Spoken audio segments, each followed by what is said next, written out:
La nouvelle conscience, le commencement. Jour 29. Jusqu'à quel point doit-on créer quelque chose de nouveau ? On sait que l'on a besoin de création, de nouveau, pour évoluer, sinon on va s'éteindre. Mais jusqu'à quel niveau pour ne pas se dénaturer, ne pas se perdre dans la matière ? La création est quelque chose de magnifique. La création est ce que tu es. Quand tu comprends que la création est ce que tu es, la question devient alors, jusqu'à quel point dois-tu être quelque chose de nouveau pour ne pas t'éteindre ? Et jusqu'à quel niveau crois-tu pouvoir aller sans te dénaturer ou te perdre dans la matière ? Les cartes semblent embrouillées dans ta façon de le présenter. Tu parles de besoin, de devoir, de nécessité. Mais toutes ces notions sont des idées que tu t'es laissé penser suffisamment fort et longtemps, et assez souvent pour qu'elles deviennent des croyances sur lesquelles tu bases ta conception de la réalité. Tu considères que la création a besoin d'être, alors que c'est l'être qui est la création. Tu es la création. Donc tu n'as pas besoin de créer quoi que ce soit si ce n'est toi-même. Tu as simplement à être qui tu es pour être la création et donc pour créer. Jusqu'à quel point doit-on créer ? Pourquoi donc devrais-tu créer quoi que ce soit comme une obligation ? Chaque instant que tu es, tu crées. Chaque instant que tu vis, tu crées. Chaque instant que tu inspires ou que tu apprécies, tu es. Et donc, tu crées. La croyance que la création doit être matérielle et nouvelle est une vision, une perception de ta réalité. Mais ta réalité est virtuelle. Quand tu demandes jusqu'à quel point tu dois créer quelque chose de nouveau, tu cherches une limite. Tu cherches une contrainte, une frontière à ne pas dépasser. Un quelque chose qui délimiterait ton périmètre de sécurité. Parce que tu penses qu'au-delà d'une certaine limite, il pourrait se passer quelque chose de malheureux. Mais cela n'a pas besoin de limite pour arriver. Tout comme cela n'a pas besoin d'arriver pour qu'il y ait besoin d'une limite. Les deux sont en fait décorrélés. Jusqu'à quel point doit-on créer quelque chose de nouveau ? Pourquoi au juste ? Peut-être pour continuer à exister ? Pour ne pas s'éteindre, tu dis. Pour pouvoir s'éteindre, encore faut-il être allumé. Mais c'est justement ce qui est en train de se passer. L'humanité crée et cherche à surcréer pour tenter de ne pas s'éteindre, justement parce qu'elle n'a pas encore conscience d'être pleinement allumée. Lorsque la lumière est allumée, tu crois qu'elle peut s'éteindre, parce que c'est ainsi que tu l'as créée.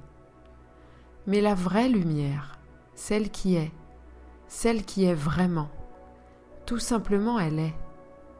Elle ne peut pas s'éteindre, parce que cela sous-entendrait qu'elle pourrait ne pas être. Ce qui voudrait dire dans ce cas que la création n'existerait pas. Or, la création est nécessaire pour avoir créé une lumière qui s'éteint. Mais cette lumière qui s'éteint n'est pas la création, elle est la créature. Tu veux créer pour comprendre. Tu veux créer pour savoir, tu veux créer pour t'expandre et t'épanouir comme une immense fleur qui ouvre sa corolle au soleil. Vois-tu comme on retrouve l'importance de cette lumière ? Lorsque le soleil se cache, la fleur se ferme, mais le soleil n'est pas éteint, la fleur non plus.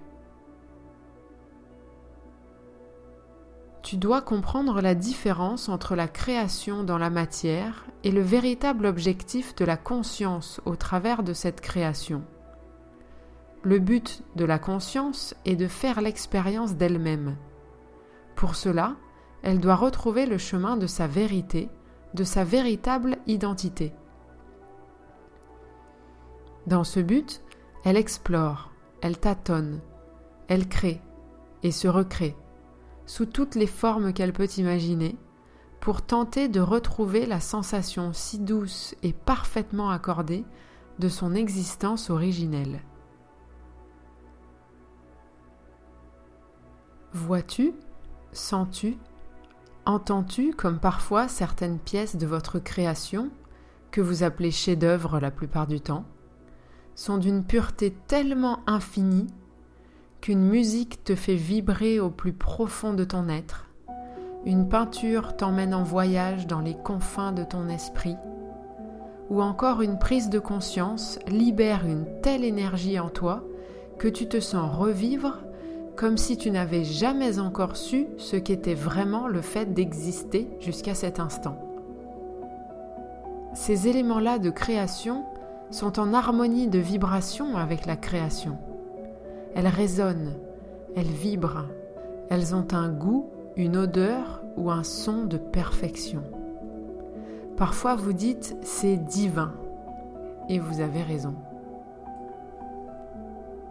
Mais vous n'arrivez pas toujours à une telle perfection, parce qu'à ce stade, souvent mus et promus pour de sombres raisons, privés de leur lumière originelle, vous créez des choses erronées, vous tâtonnez dans le noir ou dans l'obscurité, en pensant avoir trouvé, mais réalisant plus tard que vous étiez en fait tombé à côté. Toutes ces choses que vous créez ne sont que des façons de vous rapprocher de votre vérité.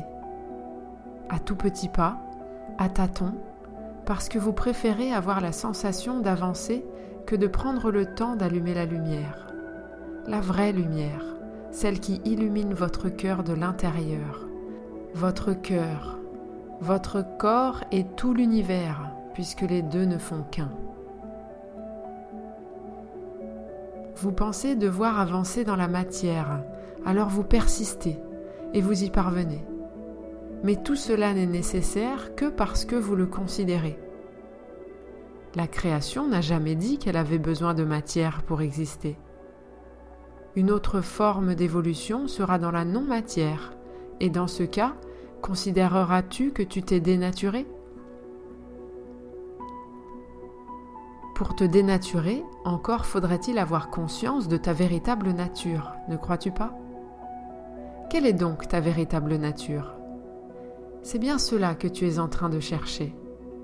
Et tu vas continuer à chercher et à créer et à te recréer sous toutes les formes et consistances possibles jusqu'à retrouver ta véritable identité et retrouver le chemin de ta véritable nature. C'est jusque-là que tu dois continuer à créer, jusqu'à trouver le chemin de ta vérité.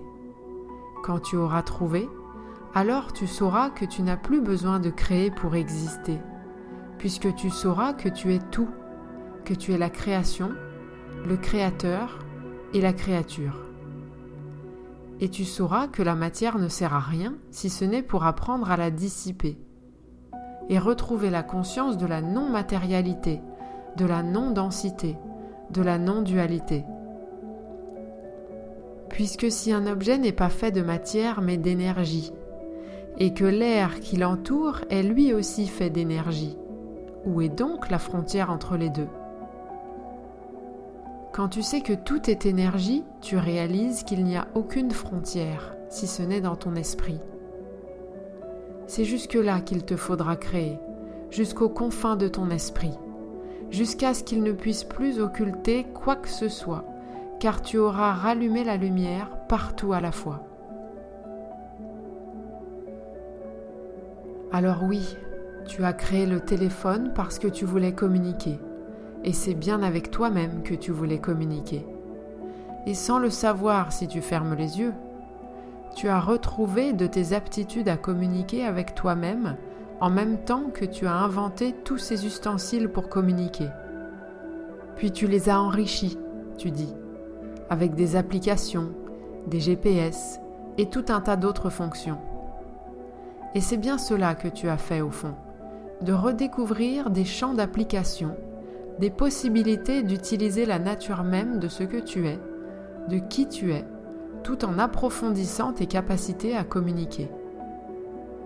Certains d'entre vous se sont enrichis, certains beaucoup, matériellement, financièrement, d'autres plus personnellement, professionnellement ou même spirituellement. Et petit à petit, tu retrouves le chemin de chez toi. Tu affines ton système de guidance. Tu t'entraînes à retrouver ta capacité inhérente à connaître le chemin de chez toi, ou le chemin pour te rendre là où tu désires aller, même si tu avais complètement oublié comment y arriver. Oui, tu crées, tu inventes et tu crées. Mais dans le fond, qu'as-tu vraiment inventé ? N'as-tu pas simplement projeté dans ta version de la réalité la véritable réalité de ce que tu es ? C'est une projection de ton existence, selon les conventions de cette réalité à 4 dimensions. 3 ? 5 ? Où donc en êtes-vous à ce stade selon toi ? Tout ce que vous créez est en adéquation avec ce que vous êtes. Une simple projection de votre véritable identité dans cette version de votre réalité. Donc tant que tu es, tu crées. Tant que tu seras, tu créeras. Et si tu as peur de te dénaturer, c'est que tu crois que tu es selon ta création, alors qu'en vérité, c'est toi qui crées selon ce que tu es. Si tu n'aimes pas ce que tu crées, c'est que dans le fond, tu n'aimes pas ce que tu es. Dans ce cas, tu as 2 options. Tu peux changer ce que tu es et te réaligner avec l'amour que tu as pour toi, ou faire le choix d'aimer ce que tu crées et donc d'aimer ce que tu es.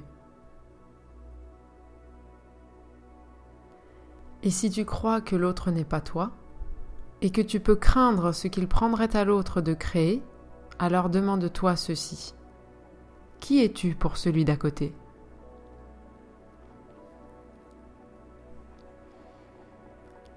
Je vous souhaite de faire bon usage de ces informations. Je suis Aline Dalbiez pour le projet Humanéon. Et si vous écoutez ce message, c'est que vous êtes la création, la créature et sur le chemin de votre véritable nature. Rendez-vous sur humanéon.com pour poser vos questions et y trouver des réponses.